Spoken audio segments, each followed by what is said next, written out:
Raphaël Duchemin. Et c'est le Raphaël de découvrir l'entreprise qui va bien.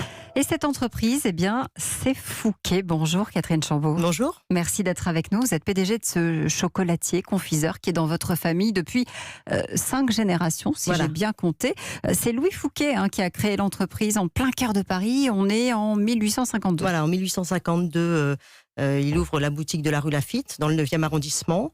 Au début du siècle, du XXe siècle, mes ascendants, donc mes arrière-grands-parents, rachètent la boutique et donc commence la grande histoire de la maison Fouquet. Mais au départ, c'est d'abord de la confiture, Fouquet. Voilà, ils sont avant tout confituriers. Au tout début, confituriers épiciers fins. Et puis, avec les différentes générations, on a un petit peu évolué dans les produits. On est devenu aujourd'hui un vrai chocolatier avec quand même une petite gamme de confiseries assez intéressante et très exclusive.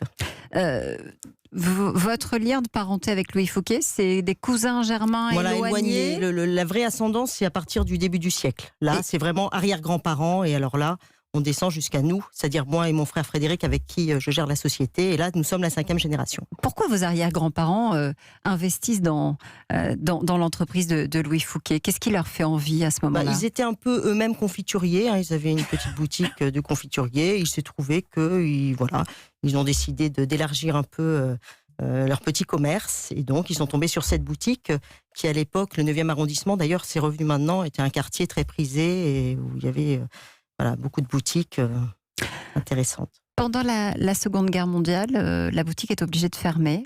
Alors, il y a eu un arrêt.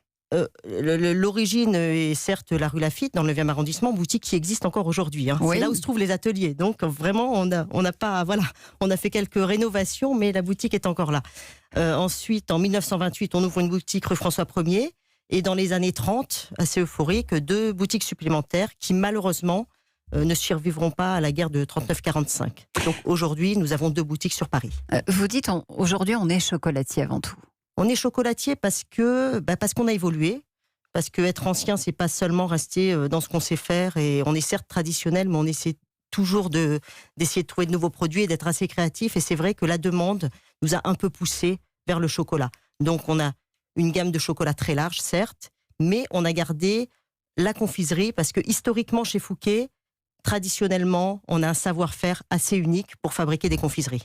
Alors, votre spécialité, arrêtez-moi si je me trompe, ce sont les chocolats pralinés à base de fruits secs. Voilà. Alors, les chocolats pralinés à l'ancienne.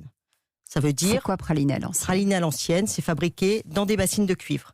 Ça veut dire que tout est fait de la fabrication initiale, c'est-à-dire ce qu'on appelle l'intérieur, jusqu'au produit fini, que d'ailleurs vous avez devant vous. Qui est ici. C'est dans la boîte carrée à côté de vous. Donc tout est fait artisanalement. Donc cuisson en bassine de cuivre, étalage, broyage manuel, découpe manuelle, enrobage manuel, voilà. Et après pour finir dans nos boîtes. Dans les années 80, la fabrication change. Vous trouvez des laboratoires plus spacieux et c'est à ce moment-là que se fait le changement. Voilà, parce que la confiserie est un peu moins prisée et puis parce qu'on a envie d'évoluer aussi vers des choses un peu nouvelles. Marie, notre coach. Vous parliez de la réinvention que vous avez eue sur le produit en vous centrant sur les chocolats. Est-ce que vous avez eu une réinvention de votre circuit de distribution, de votre manière de toucher votre marché ? L'export, par exemple. Oui, alors déjà, on a créé un site internet, donc déjà ça ouvre pas mal, parce qu'on a une clientèle très parisienne. J'avoue, on a 2 boutiques parisiennes, donc c'est plus difficile pour la province, mais on a ce site internet et on distribue des produits à l'étranger par l'intermédiaire d'acheteurs. Donc on est surtout présent dans le Moyen-Orient parce qu'ils sont très friands de nos produits, assez sucrés, notamment la pâte de fruits dont vous avez un modèle là, et puis les fruits confits, les choses comme ça. Et vous parliez de votre site e-commerce, vous voyez vraiment une forte croissance des ventes par ce canal-là, ou ça reste quand même avant tout vendu par les boutiques? Ça reste avant tout vendu par les boutiques, très clairement. Après, c'est vrai qu'on a un pic, je suis en plein pic de fabrication. Pour la période de Noël, évidemment. Donc là, à partir du début du mois de novembre jusqu'au 15 janvier, c'est vraiment notre saison, notre période, et c'est là que la plupart de la fabrication, de la production dans nos ateliers se fait. Le site internet marche vraiment à cette période-là. Dans l'année, on a quelques commandes voilà.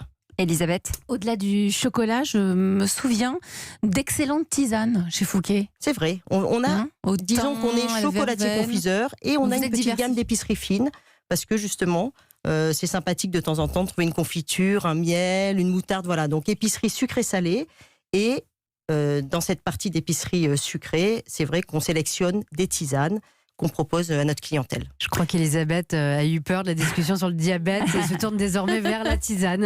Alors Voilà. justement, moi j'ai une autre question. Est-ce que c'est vegan? Est-ce que vous avez des produits vegan? Est-ce que vous travaillez une gamme? On essaye. Alors, on est passé déjà à quelques produits bio, Oui. parce que ça, de toute façon, c'était obligatoire, c'est dans l'air du temps. Maintenant, c'est vrai que c'est compliqué. On a parfois, je veux dire, un produit, le chocolat tel que vous le voyez là, c'est pas un produit justement. C'est une couverture, c'est du sucre, c'est des fruits secs, c'est voilà.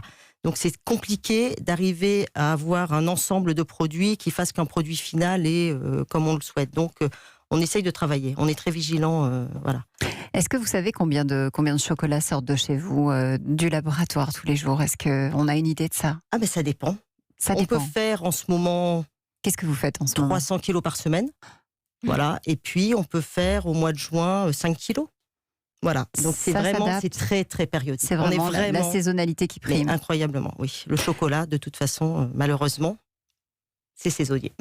Vous avez le label entreprise du patrimoine vivant. Je l'ai dit Voilà. tout à l'heure, 1852. 1852, Ça label change quoi? entreprise C'est du patrimoine. important pour vous? C'est important parce que déjà, ça montre, si on a été labellisé, c'est quand même qu'on a une histoire, on a un savoir-faire, on a une tradition. Donc ça, c'est très important pour nous.